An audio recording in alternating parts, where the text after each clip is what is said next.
In other words, stop participating. There's nothing else to be said when it comes to race. Nothing else. You don't need critical race theory. There's no more discussion when it comes to race. When it comes to critical matters concerning race, what you need to do is stop participating and start praying. Yeah. They count on your participation. They don't care too much about you. They just want you, going along with the program so you participate when your participation is needed. Yeah. They don't too much care for interracial relationships, but they know that sometimes they're needed to fulfill their agendas. So they need you around so you can participate. Yeah. I was talking to some stranger online, a white guy, and he's like, I don't believe in all these interracial relationships, and and you see these fat white girls, walking, and they got this skinny black guy, and they got these little kinky headed children, walking behind them. I'm like, yeah, you're right. When it comes to interracial relationships, for the most part, the majority of them don't work out. Yeah, I say, yeah, I've been in my share. They don't work out. In fact, I haven't had sex in over 11 years. Well, it wasn't 11 years then. It's been over 11 years now. In like about 8.5 years. And he was like, you're psychotic. You need professional help. Seek help. Sex is normal and natural. You should go out there and have sex. Go out there and have sex with anybody. See how they keep you around? Because they need you to keep participating. Now, if you tell them, some white guy or somebody that's not your color, some non-melanated person, some Caucasian, that might be interested in you, I gotta consult God. I need to pray on this, because relationships are serious. You don't have to go into the diatribe about how they have historically used sex as a form of warfare to conquer whole entire countries like Africa, North America. You don't have to go into the diatribe. But just say, you know what, I'm going to pray on it, because, relationships are serious. It's not something, a relationship is not something that you should get into lightly. So I'm going to consult God, and they could have been having a light conversation, back in the day with you about God. All of a sudden, you're going to see the motherfuckers become atheistic. They're going to become pure atheistic. What? Well, look, I believe in God, but, I don't read that Bible, because the Bible contradicts itself. Yeah, there's a lot of contradictions in the Bible. That's what they're going to tell you, And another reason I don't read the Bible is because it's too bloody. Yeah, there's a lot of killing in the Bible. Not to mention that they have done their share of killing all over this world, okay? But there's a lot of killing in the Bible, and the Bible's too bloody. So, that's why they don't like to pick up a Bible and read a Bible. Watch them.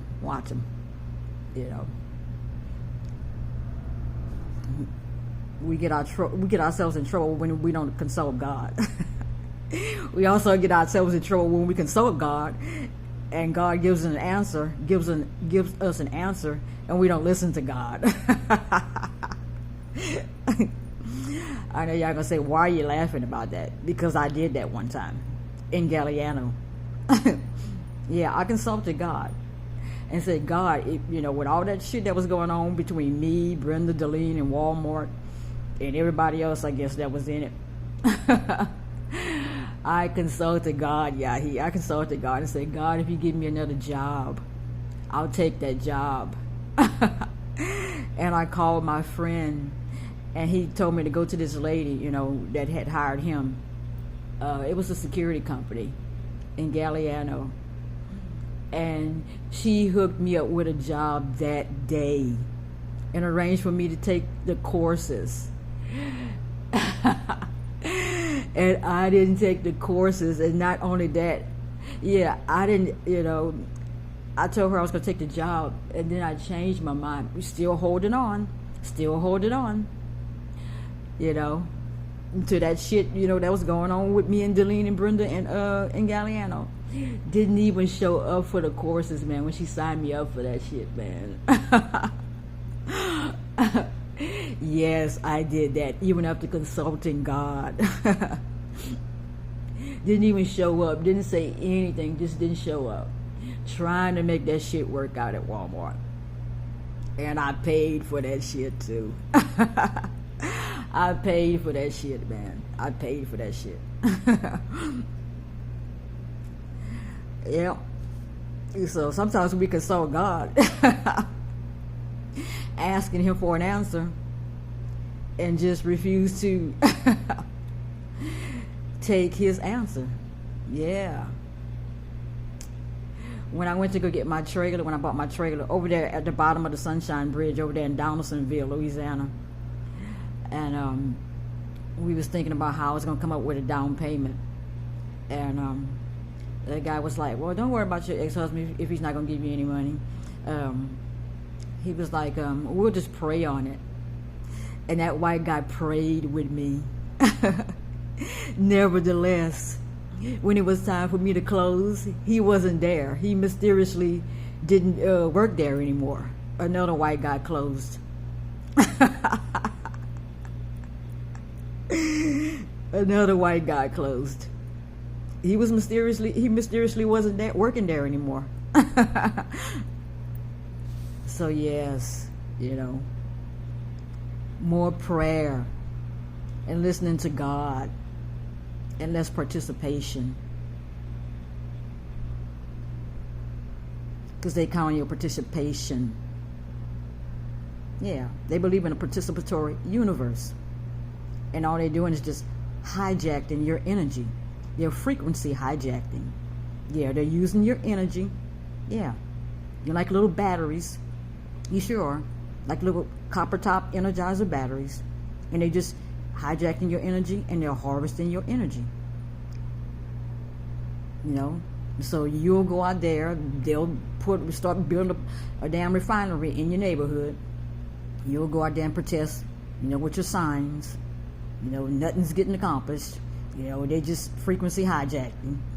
And then after you calm down, they give you your bread and circuses, you know, your festivals, your so-called cultural festivals. You know, and then you'll go over there and they'll hijack that energy too.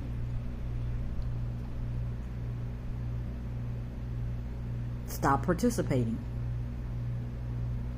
Because there's something, you know, guaranteed, you know, at this point, you know, with them in control and running everything, that you can't totally, you know, not participate unless you're just able to, you know, just disappear off the grid. You know, and they got everything under lockdown, so that's quite impossible. But you can cut out a lot of things simply by stop participating and do more praying, because you're not impressing them. You go to all these festivals and stuff like that, you spend all this money on these festivals, you know, and the only thing that you're doing, for the most part, you black people, is you're going over there to compete with other black people. Yeah, you're going over there to show off to other black people, just like Mr. Neely Fuller said. That's the only people that you impressing. You ain't impressing white folks. You're not. You're not. And if you're trying to impress white people, then you need to go see a psychiatrist. You really do. You really do. No. Because you ain't going to swirl your way out of this. You're not. You're not going to enter a racial relationship your way out of this. You're not. In fact, that's just taking a coward's way out of this. Yeah, it's the coward's way out of this, because you don't want to suffer. So you figure you just breed yourself out. Take heed lest anybody steal your crown and your reward. Your crown and your reward is your DNA. That's your crown and your reward. It's your DNA. Got it, people in Louisiana? It's your DNA. It's your DNA. It's your DNA. That's your crown and your reward. It's your DNA.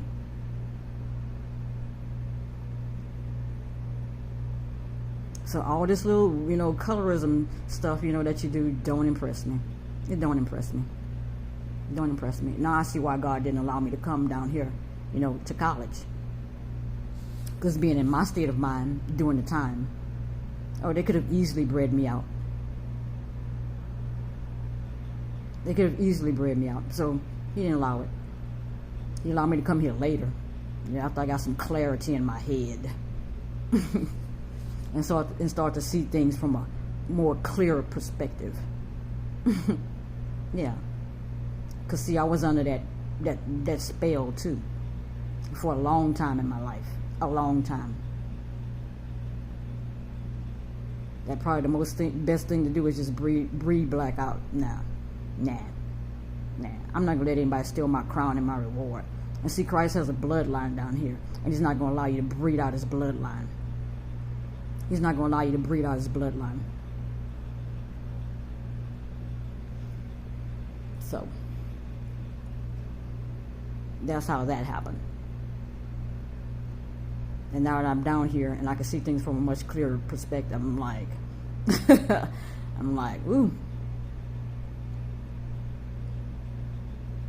Thank you. Thank you for showing me. Because the Bible says those whom he loveth, he chastises it. Yeah, he allowed me to get in that real good with that Deline shit, man. Yeah, chasing after white people. He allowed me to get in that shit real good. And I can talk about it. Because it's not embarrassing. It's not embarrassing. Well, I can see why you got in there, because you was making stupid mistakes. You know what? If we as a whole wouldn't be making stupid mistakes and stupid moves, we wouldn't be under the system of white supremacy. Yeah, it's so easy, to say what everybody else is doing wrong. But when it comes to, what you're doing wrong or what we are collectively doing wrong, then, it's time for ego management and image management. No, you're not going to talk about me like that. But you'll sit there and you talk about Shakita all up and down. To her face and to other people. So yeah, he allowed me, he allowed me to have my ass handed to me. Yeah. And I was mad. After going through everything, and pretty much putting myself through a lot of that shit. When that judge in a court of at least 50 people said, get over it. You're not going to have your way. And I can say it today because, you know what? All the pain, the hurt, and embarrassment is gone. It's gone. And I'll thank him. And I also thank that former deputy sheriff of Terrebonne. He owns his own locksmith company now. For giving me good advice. When somebody gives you good advice, solid advice, and confirms God's word, treat that as gold and run with it. Because it is a golden nugget.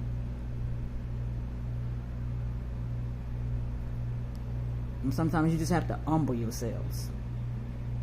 But yeah, that's what I did. I consulted God, He consulted God. And had a job that day.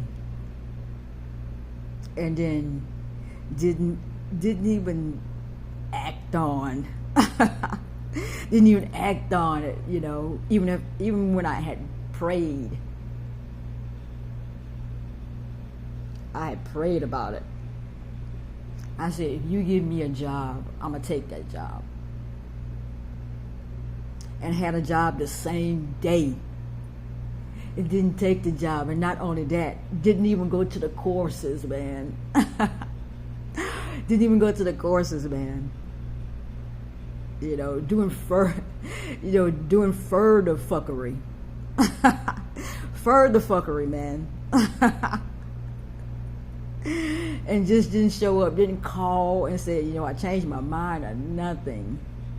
Doing further fuckery. Holding on to something.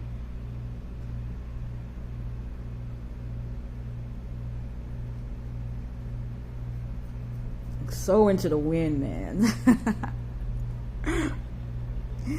And I tell you, by the time I finished fighting God, fighting it all. Oh yeah, you'd be glad to let that shit go, man. You'll be glad to let that shit go, man. Every time I looked up, I was in handcuffs. Every time I looked up, I was in handcuffs.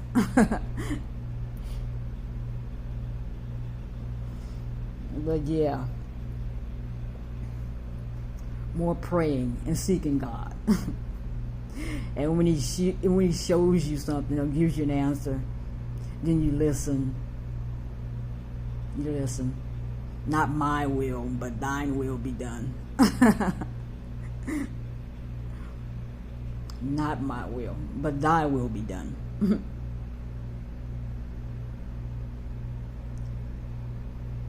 But like I said, it's going to be hard to break them out of this, to get them from stop participating. All they got to do is just keep pronouncing that critical race theory shit. They're going to go sign up in these universities, come out there with a mountain load of debt. They ain't not going to give you any jobs. But you just want to get in there because you want to push back. Let it all come crumbling down. It's all going to fall. It's all going to fall. Yeah, it's all going to fall. It's all going to come crumbling down. And like Mr. Neely Fuller said, stop tinkering on the edges. Stop smoothing down the edges. Smoothing down the corners. And let it all come down. Because it's coming down. It's all coming down. This is not your playground. This is not a place where you came to establish your pecking order and this satanic hierarchical system. This is your proving ground, not your playground. And it's about time we stop playing around and get serious. We spend too much time playing around. And the atmosphere that's just across this entire world, it's just a state of sorrow. I don't see how y'all could be out there shaking a leg like y'all doing and doing all that eating and dining out like y'all doing. In this present climate, I just don't see it. I don't see how y'all do it. I believe that's one of the reasons that they came up with that cancel culture shit. It's because black women are getting tired of this shit. There's no cause to make merry. Absolutely none. Black women are tired of, expending energy, finances, and effort to go out there when there's nothing out there. A lot of black people are just canceling it, refusing to participate. I believe that's one of the reasons why they came up with that cancel culture shit.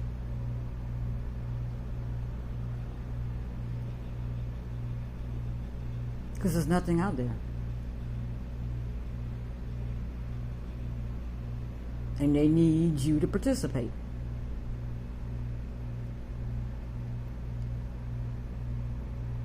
They believe in a participatory universe. And they'll push these agendas, like they're trying to legalize all these drugs. Yeah. They're trying to legalize all these drugs, with marijuana and all that stuff, Because they know it lowers your inhibition. Then they can further sexually experiment with you. Yeah, they can sexually experiment with you further. And I said it and I'll say it again, that any white person, I don't care if the person is doing crack, I don't care if you saw them a black person puffing on a crack pipe yesterday, that introduce, promotes, encourages a person of color to engage in drug activity should be convicted of a race crime. Yeah, a race crime.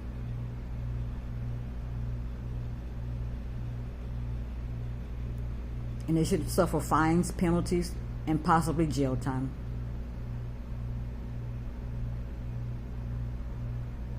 And that should be passed into legislation. Along with all that other bullshit y'all passing into legislation that we have no clue as to what that is about. Like that critical race theory shit.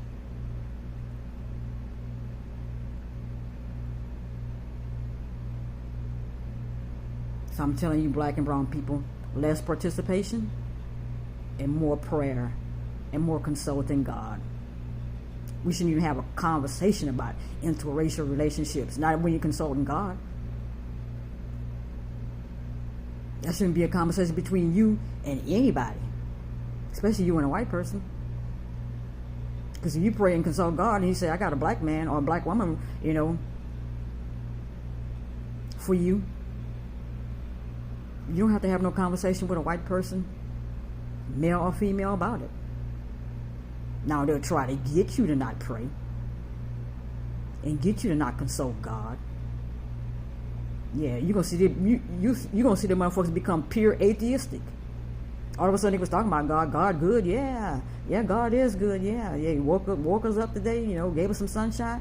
When it comes to something like that, watch they become pure atheistic. Well, look, I don't believe in all that Bible stuff. The Bible does contradict itself. I believe the Bible contradicts itself. Yeah. And I don't like to read the Bible because the Bible always talks about war and killing and raping and incest, and that's why I don't like to read that Bible. It's too bloody. It's full of war. Notwithstanding that your ancestors did a lot of the stuff that you're saying that you're accusing the Bible of. The Bible speaks about your ancestors doing the shit. Okay? But yeah. I was in San Antonio and I had just gotten out of the military. And there was a white guy on AOL. Talking to me on AOL. He wanted to come over to watch a movie. And he called me twice during that day, telling me that he was going to be, him and his friends were on the golf course, and they would be a little bit longer. Then like about maybe 3 hours later, he called me again, saying they were still on the golf course, and it was going to be a little bit longer. Then he calls me like about 10 o'clock, saying that he wanted to come over at 2 o'clock in the morning.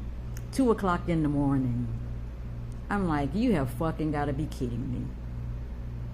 You're not coming over at 2 o'clock in the fucking morning. It's not happening. But I met him at Joe's Crab Shack. We met over there. And after talking to him online, talking to him on AOL, he complained about everything to the point where he just exasperated the waiter. The meal was free. We got the meal free, and we got complimentary tickets. I was fine with the meal and everything, but he complained about everything. And so, needless to say, I spent my complimentary ticket on a meal by myself over there. And he's like, so he, after that, he, when he said that he wanted to come over, that was the next time he contacted me. He wanted to come over, but, and watch a movie, but he just kept calling me and saying he was spending more time on the golf course with his friends. And I said, no, I'm not coming over. Not at 2 o'clock in the morning. I'm going to bed. You have a good night. Well, what's the matter? You don't like white guys? See, they always want you to participate. Now I'm thinking to myself, that ain't got nothing to do with it. That has nothing to do with it. You're not going to stay on a golf course or whatever excuses that you're giving me and then show up at 2 o'clock in the morning. I didn't tell him that, but yeah, but they got to keep it they got to keep us participating. And stop doing all that participating. Do less participating and more praying and consulting God. Because with all the participation that you do, I mean, why aren't you having your own festivals? Where are your food trucks? Yes, we got some. Some people have some, but not that many. To say that you be going to all these festivals and all these celebrations. Where's your food trucks? Where are your festivals? Well, if we stop participating, how our black musicians are going to get paid? How they going to make their living? Hey, hire them, get together and hire them and get enough space in your yard or somewhere and have your own thing. You had musicians right here in this area that apparently you weren't caring about, because when some of them died, they had to come up with GoFundMe's. Yeah, GoFundMe's just to pay for the expenses for their funerals. So like you've been out there all caring about these musicians. No, you haven't. No, you haven't.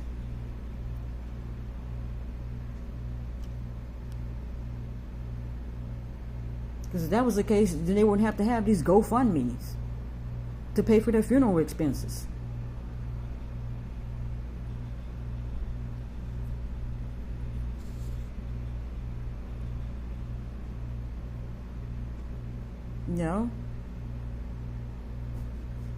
Y'all don't want to do any work. You want to do 10% work and 90% playtime.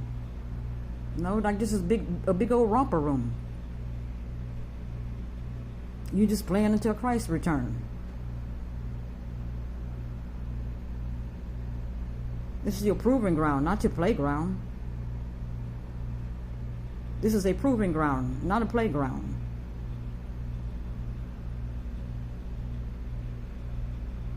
Period. We play too damn much and get serious about nothing. Dr. Francis Cress Wellison told y'all, this is a chess game, but you want to play checkers. And some of y'all want to play on the other team. This is a chess game. You are in a war. You are in a war.